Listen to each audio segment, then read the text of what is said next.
In the dying glow of a desert sundown, Officer Owen Reddick freezes at the sight no man should ever face.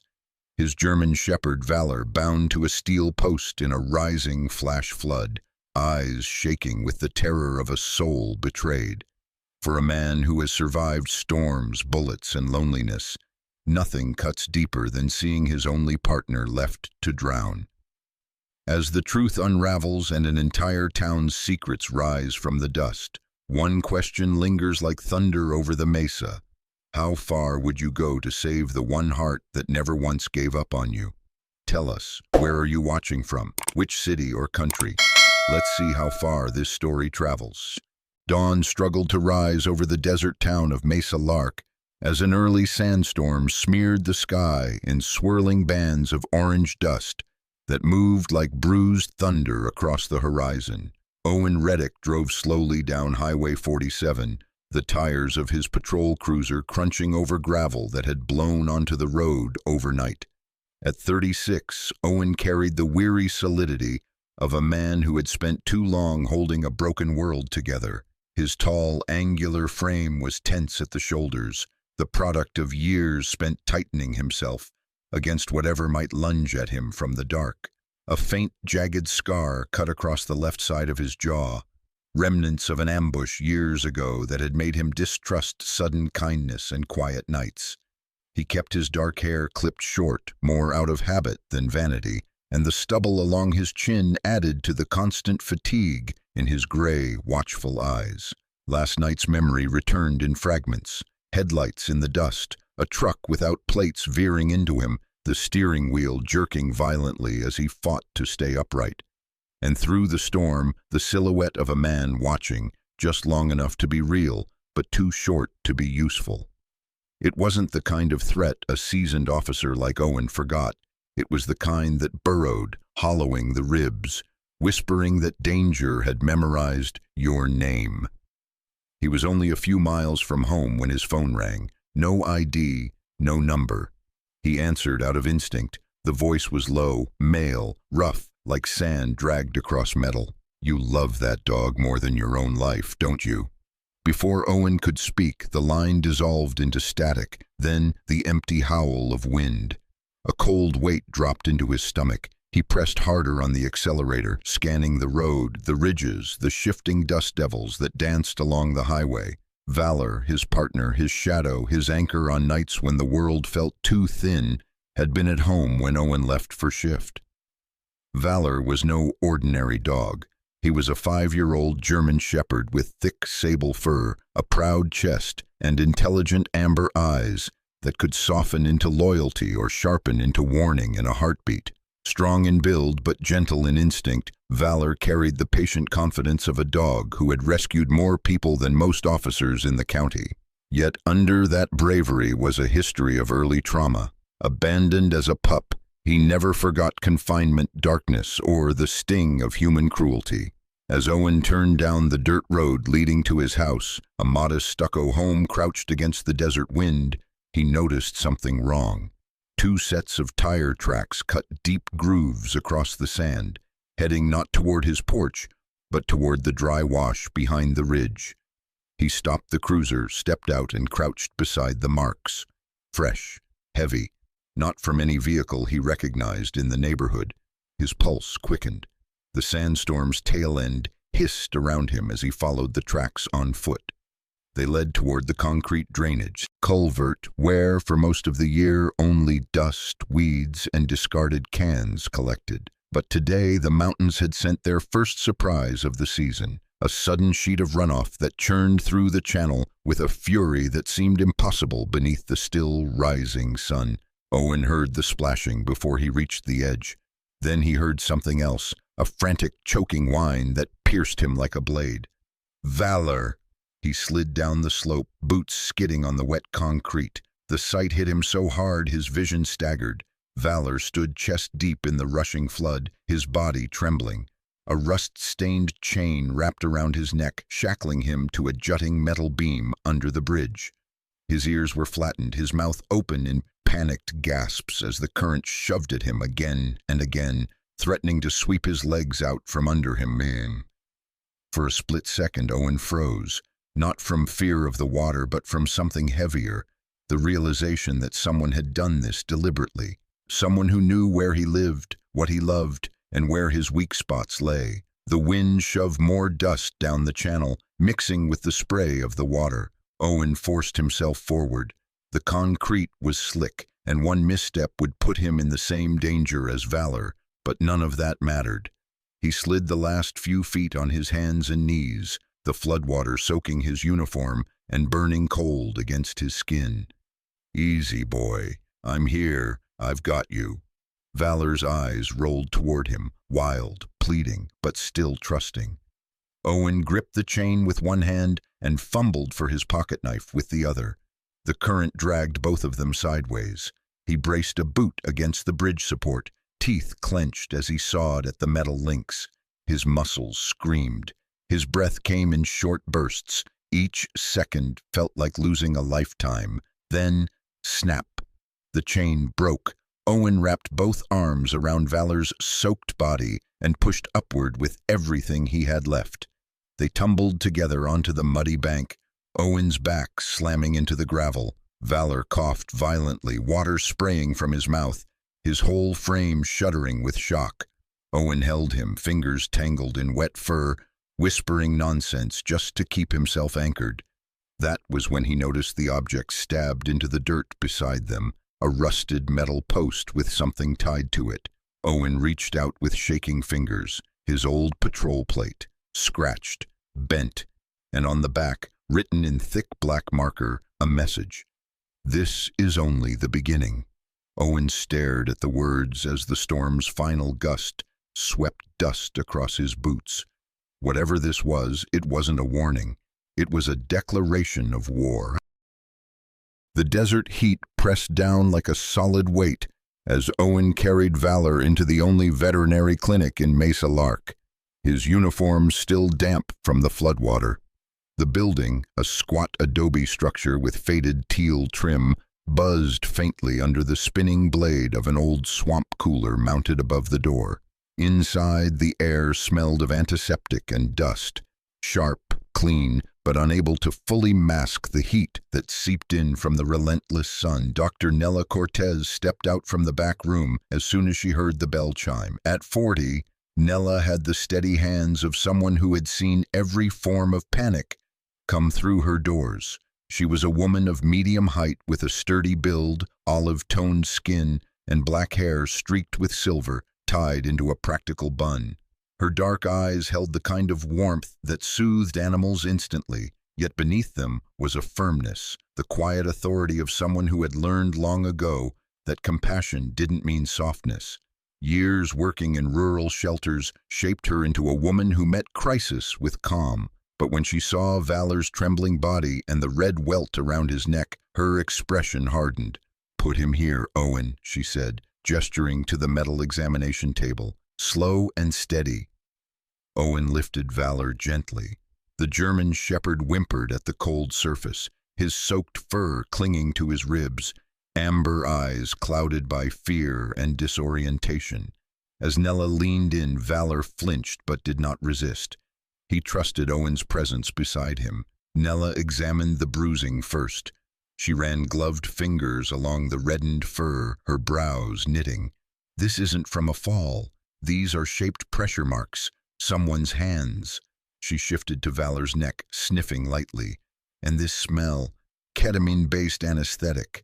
Veterinary grade, but misused." Owen's jaw tightened. The same icy dread from the culvert crawled up his spine again. He forced his hands to stay steady on Valor's shoulder. "Can you tell how long ago?" "An hour, maybe 2, she replied, reaching for a syringe of mild sedative to ease Valor's breathing. "Long enough for him to panic and fight. Look at the claws." She tilted Valor's paw.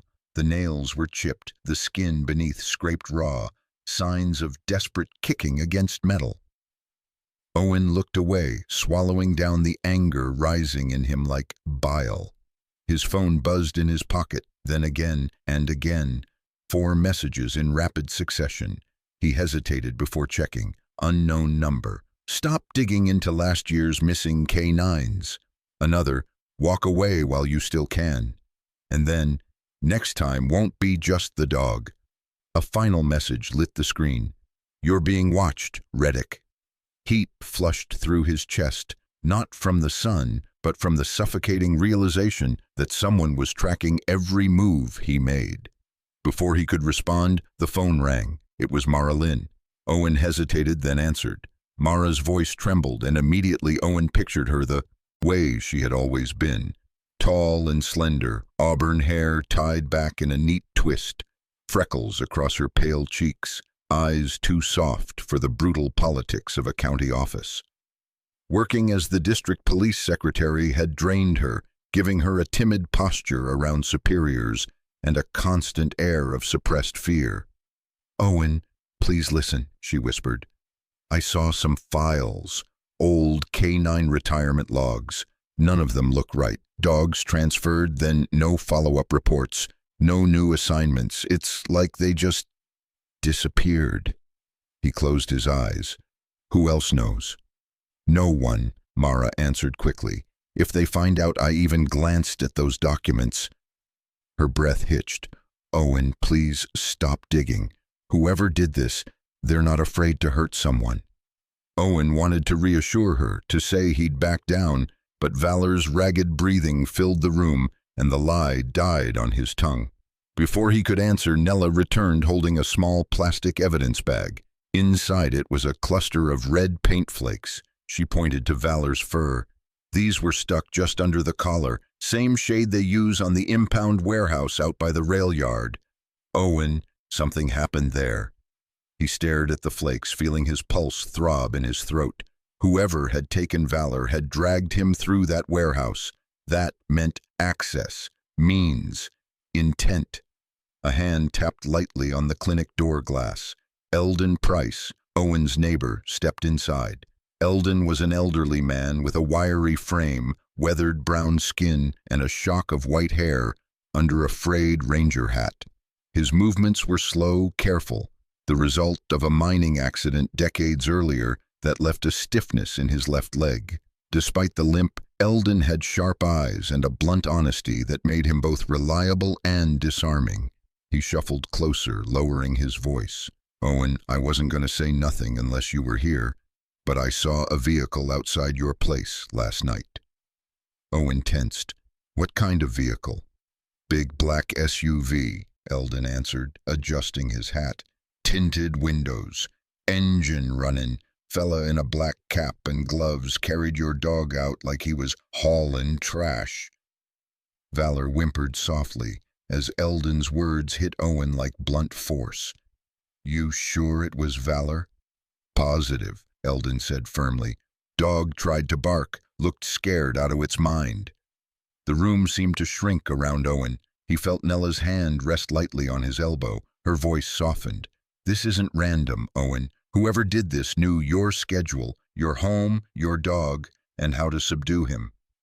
Owen stared at Valor, soaked, trembling, scarred, alive because Owen had reached him in time. The sun outside blazed without mercy, revealing everything instead of hiding it. The truth was the same, exposed, unavoidable, raw. Owen clenched his fists. Someone had escalated from warnings to violence, and the message was clear. They wanted him afraid. They wanted him silent. But as Valor lifted, his head meeting Owen's eyes with a flicker of trust, despite the terror, something within Owen solidified. Fear had no place here, not anymore. Whoever started this war had underestimated one thing. He wasn't backing down. Not now, not ever. The desert night cracked open beneath a restless thunderstorm, its lightning only illuminating the swirling sand for a heartbeat before plunging everything back into darkness. Owen drove through the gusting grit, his headlights cutting thin tunnels through the storm as he headed not for home, but toward the impound warehouse at the edge of the abandoned rail yard, an isolated metal structure known only to a handful of officers and fully controlled by one man.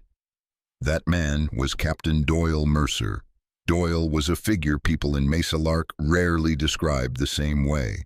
Some said he was charming, a man with a square jaw, gold-tinted stubble, and a polished smile that made half the town trust him too quickly. Others whispered about the cold beneath the surface, about the way his pale blue eyes could look straight through a person instead of at them. At 51, Doyle had the rugged build of a man who once worked the field, but long ago stepped into power. He wore his muscles like armor, kept his sandy hair trimmed short, and carried himself with the force of someone accustomed to command. Those who knew him well enough understood that his temper ran deep and old, forged during a scandal in a different county years before, one buried so well that only rumors scratched at its edges. Valor walked beside Owen despite his weakness. The German shepherd's steps were careful, his breath still uneven. His fur had dried stiff from the flood, and each time thunder cracked he flinched, but he did not waver. Loyalty guided him forward. Owen parked a good 50 yards from the warehouse, turning off the lights before stepping out into the storm. The wind slapped his face with fine sand, the grains stinging like needles. Overhead, lightning flashed, illuminating the long metal building, its surface dented by years of heat, dust, and neglect. They approached the side door. Owen tugged on the handle, locked, but he had expected that. He pulled a slim metal tool from his pocket and worked silently, shoulders hunched against the wind. Within seconds, the door clicked open. Valor slipped inside first, nose low, ears prickled. The interior smelled of rust, bleach, and old rubber. A single flickering fluorescent bulb cast pale yellow light across the concrete floor. Rows of shelves loomed in the shadows, holding seized equipment, crates, and items tagged from old cases. But it was the far corner that made Owen's stomach turn. Metal dog cages, ripped, dented, abandoned. Rusty chains hung from hooks in the wall. A cracked training collar lay on the floor like a broken serpent. Owen knelt and examined one of the collars, running his fingers over the frayed wiring. "Overclocked voltage," he whispered. "Used for force breaking."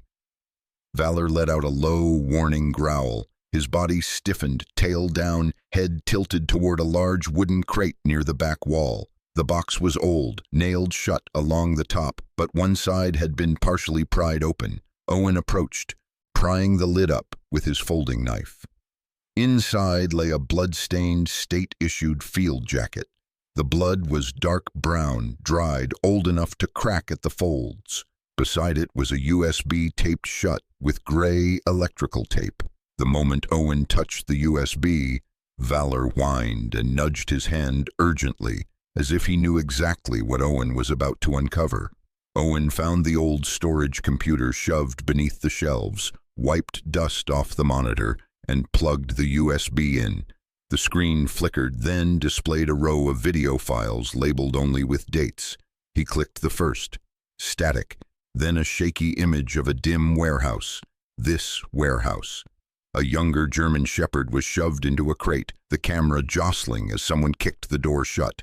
The dog pawed at the bars, whimpering, trembling. A man's voice off-screen barked orders. Owen clicked another file. There was Doyle. Not smiling here, not pretending. His face was harder than stone, lit from one side, revealing deep grooves around his eyes and mouth. He stood beside a line of officers from other counties. Behind them were containers marked with coded shipments. "Move the K9s, Doyle commanded. "No logs, no trails. Buyers wait." The rest of the video revealed more. Dogs shoved into vans, crates sealed shut, collars tightened. Owen's hand shook as he clicked through the footage. Some clips showed men exchanging envelopes. Others showed dogs sedated, dragged, or unmistakably sold. Valor pressed his head against Owen's knee. His ears drooped, his eyes soft with a grief he couldn't voice. On screen, a small German shepherd pup with wide, frightened eyes was shoved into a tiny wire crate and clung to the bars, trembling. Valor whimpered. Owen realized it at the same moment the dog did. "That's you," he murmured. A sudden metallic shriek tore through the room. The warehouse door slammed shut behind them. Owen spun, grabbing the USB and stuffing it into Valor's collar pouch. Footsteps crushed gravel outside. Wind howled sand through the open doorway as three shadows stepped in, lit only by lightning. Doyle Mercer entered first. The storm illuminated his face, the squared jaw, the neatly trimmed stubble, the eyes like chipped ice. But now his expression held a cruel amusement, the kind that lived in men certain of their power. "Evening, Owen," he said softly, almost warmly. "Didn't expect you here. Or maybe I did."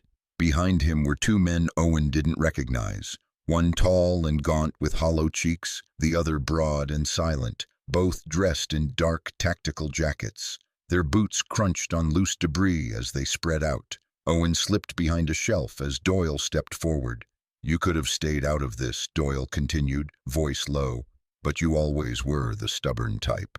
A violent gust burst through the cracked door, blowing dust across the warehouse. The lights flickered wildly, plunging the room into alternating slices of shadow and harsh yellow glare. Owen whispered, "Valor, stay close." Thunder boomed. Darkness swallowed the warehouse for 2 long seconds. Then the bulbs sparked violently, spraying light. Owen and Valor slipped toward the back exit, boots silent over concrete, navigating between shelves and crates. Doyle shouted, "Find them!"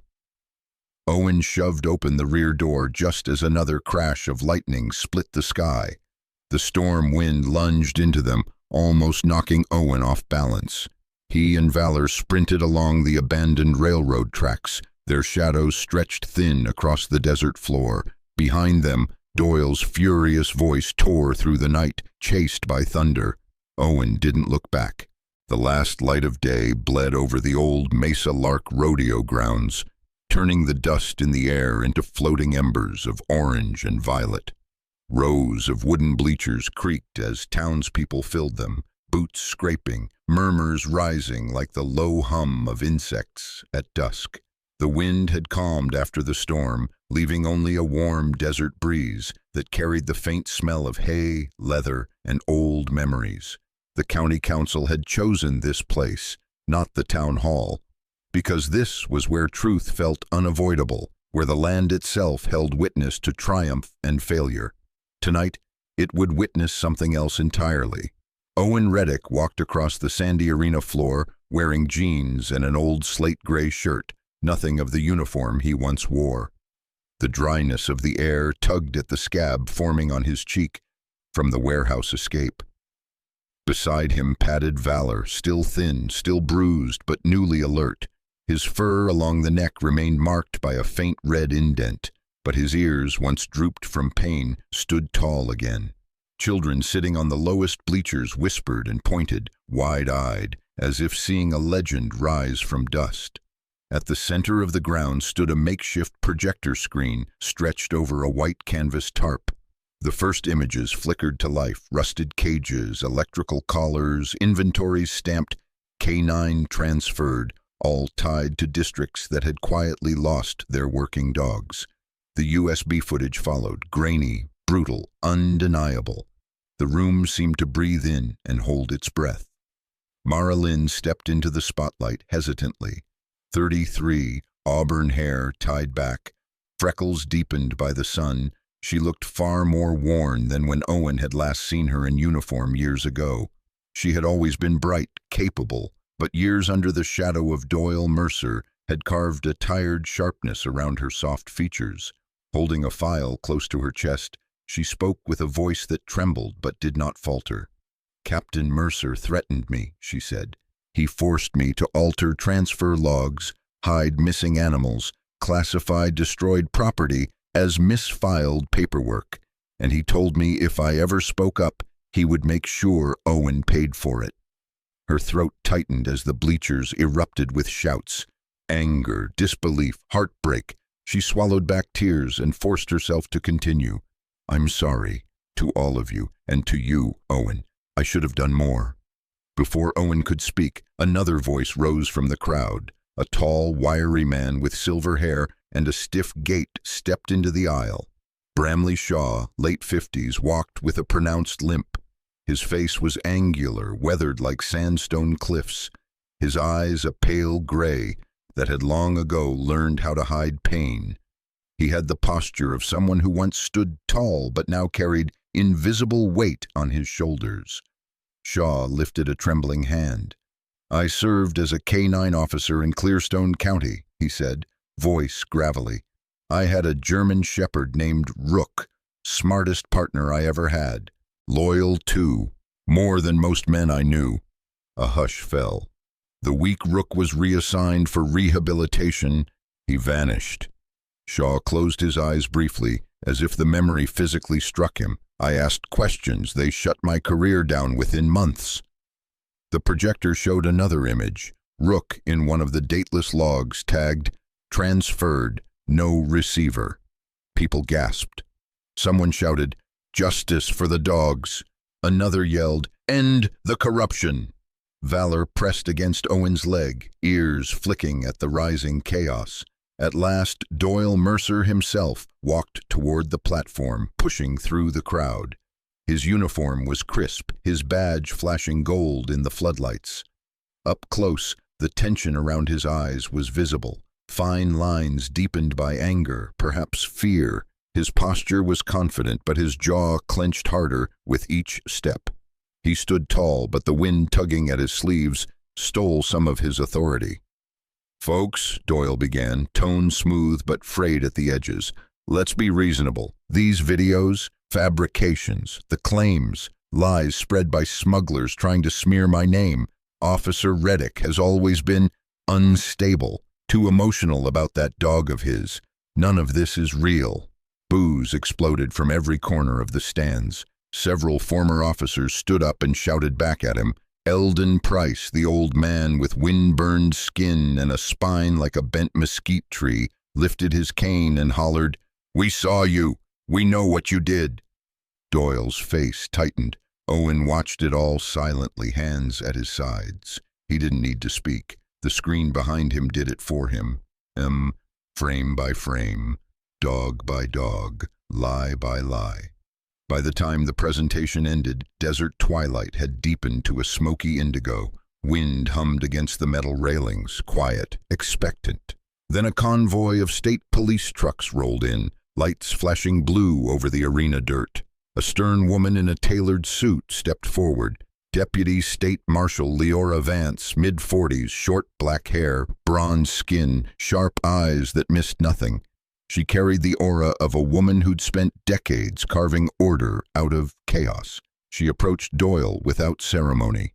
"Captain Mercer, you are under arrest for conspiracy, animal trafficking, evidence destruction, and abuse of authority." The crowd erupted. Some cheered, some sobbed openly. Children hugged their dogs as if grounding themselves in the moment. Doyle's face drained of color, then flushed with rage. But Vance was unmoved. She snapped the cuffs into place with the certainty of someone who had seen worse men fall. Valor didn't bark, didn't growl. He simply watched, calm, steady, almost solemn, as his abuser was led away. For the first time, Owen saw no fear in the shepherd's eyes. Later that night, back on the dusty patch of land behind Owen's house, a small circle of friends gathered. Mara, Eldon, Nella the vet, and a couple of neighbors who had brought hot tea and trembling relief. Owen tossed old shock collars, broken chains, and rusted tags into a metal barrel. Mara lit the match. Nella added handfuls of shredded documents. Flames leapt high, sparks drifting up like fragile promises carried into the desert night. They didn't speak much. They didn't need to. They were burning more than metal. They were burning the past. The desert had shifted with the seasons, its once merciless heat softened by evenings cooled with wind, drifting down from the low mesas. A year had passed since the night the rodeo grounds erupted with truth and justice, and the barren patch of land behind Owen Reddick's small home no longer lay forgotten or empty. It had transformed, slowly, stubbornly, into something Mesa Lark had never possessed before. Valor Haven, a sanctuary for those whose wounds ran deeper than skin. Where dust once gathered in lonely spirals, There now stood clean kennels lined with shade cloths. A stretch of pale sand served as a training yard. The rare patch of tender green grass, grown by endless buckets of hauled water, curled against the fence like a promise that life could return even to the driest soil. Sunset fell across the place like a blessing, and in the center of it all walked Valor. He had grown older, the once dark fur around his muzzle now touched with silver, but his stride was steady, and his amber eyes held a wisdom no ordinary dog could claim. His broad frame bore a softness to it now, not weakness, but a gentled strength earned through surviving both violence and mercy. He had become, without announcement or ceremony, the silent leader of every soul who stepped onto the warm earth of Valor Haven. The dogs that arrived came in all shapes and fears. A limping brindle mutt with a torn ear, a small terrier who flinched at raised voices, a retired bomb dog whose nerves shattered in thunderstorms. Valor moved among them without judgment, lowering his head when they were frightened, offering his shoulder when they trembled, waiting, always waiting, until they chose the first step toward trust.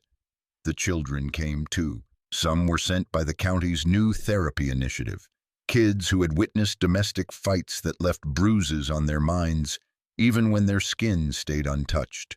Others were quiet, hollow-eyed children of migrant workers who lived on the far outskirts of town. Owen taught them patiently, kneeling in the warm sand as dusk crept across the hills. "You don't have to stop being afraid," he said. "Fear is just a place you start from, not where you stay." Now 36, Owen carried the sun in his skin and the desert wind in his hair. His jaw remained sharp, his shoulders broader from the work of building the sanctuary, and the faint scar on his cheek only made his expression more grounded. His eyes, once shadowed by suspicion and guilt, held something gentler now. Gratitude, perhaps, and a kind of quiet steadiness that Valor seemed to absorb by standing near him. In the late afternoons, he dimmed the lights inside the refurbished storage barn. Only a single yellow bulb glowed. Children and dogs formed a ring, sitting on hay bales, while the desert wind rattled the wooden panels softly.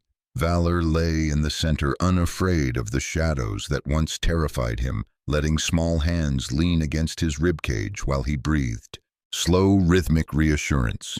A new volunteer had begun visiting twice a week. Shay Ellison, a woman in her late 20s with a wiry build, olive skin, and short, dark curls that framed a face marked by both humor and heaviness. Once a paramedic, Shay carried the quiet haunt of someone who had seen too many nights end badly. Yet she possessed the gift of speaking softly enough to coax even the shyest puppy from hiding. She stitched new harnesses by hand, her long fingers nimble from years of emergency work, and brought old blankets freshly washed with lavender detergent. When she laughed, her eyes creased in a way that made people trust her instantly. Every dog at Valor Haven seemed to gravitate toward her, except for a thin sable shepherd named Arrow, barely a year old, rescued from a junkyard after being chained without water. Arrow growled at strangers, but Valor approached him with unhurried patience, letting the young dog snarl until the edge of fear dulled. Shay, kneeling in the sand one evening, murmured, "He's just waiting for someone to stay." And Owen saw a flicker of his own story reflected in her words. One quiet afternoon, a group of veterans visited, men and women weathered by distant battlefields. Among them was Garrison Holt, a tall, barrel-chested man in his mid-40s with a thick beard and deep-set, storm-gray eyes. His military posture remained intact, but his hands trembled when he reached to pet Valor. Years earlier, he had survived an ambush that took half his squad, and though his body healed, his spirit staggered under the unseen weight. Valor rested his forehead gently against the man's knee until Garrison's shoulders loosened and tears slipped unhidden into his beard. When word spread, Valor Haven grew into a crossroads of healing, dogs who feared the world and people who feared themselves finding comfort in one another. As the anniversary of Doyle's arrest approached, Mesa Lark gathered once more at the rodeo grounds. This time, there were no cuffs, no shouting, only lanterns strung along the rails and cheers that shook the dust loose from the rafters. Under the violet-pink sky, Owen accepted the Community Courage Medal on Valor's behalf. Valor wore a deep blue ribbon around his neck, donated by the town's quilting group, and stood with tail swaying lightly, as if politely acknowledging the applause. A small boy, thin, freckled, once so scared he couldn't speak above a whisper, walked up confidently and took Valor's leash in his trembling hand. Valor leaned down and licked the boy's knuckles. The crowd erupted in warm, grateful laughter. That night, after everyone left, Owen sat on his wooden steps, the desert sky swollen with stars. Valor climbed onto the porch, settling beside him. Owen's hand found the fur between the dog's ears. There were still scars, his and Valor's alike, but the warm wind no longer hurt when it passed. It simply whispered of all that had survived. The story of betrayal and brutality had not vanished. Its shape remained. But here in this sandy town with people whose names few outsiders knew, the ending had grown larger than the darkness that began it. At the heart of it was a truth unbroken by time or cruelty. A man once refused to abandon his dog, and a dog, once discarded like a possession, chose to trust humanity one more time. In every tale of redemption, whether it unfolds in a dusty desert town or in the quiet corners of our own hearts, there is always a color God leaves behind. Not the red of old wounds, nor the black of the nights we thought would break us, but a soft golden light that settles gently over everything we once feared was lost. It's the same golden glow that rested on Valor's scarred fur, on the trembling hands of the children learning to trust again, and on the weary faces of veterans carrying their invisible storms. A reminder from God that He turns brokenness into beginning, and that no life is too bruised to be healed. And in your everyday life, through long workdays, quiet struggles, and moments when the world feels heavy on your shoulders, maybe you, too, carry scars no one sees. But remember this, if you take even one small step toward hope, God will take 2 steps toward you. He does not ask you to be fearless, only willing. If the journey of Owen and Valor touched your heart, if it brought even a little warmth into your day, share this story so its light can reach someone who might need it. Leave a comment and let me know what part stayed with you. Subscribe to the channel so you don't miss the next story of faith, courage, and second chances. And may God's favor, the gold He paints across every sunset, rest over you and your family tonight. May He steady your steps, soften your burdens, and place a warm light over your life whenever the road ahead feels cold or uncertain. Amen. You're not walking alone.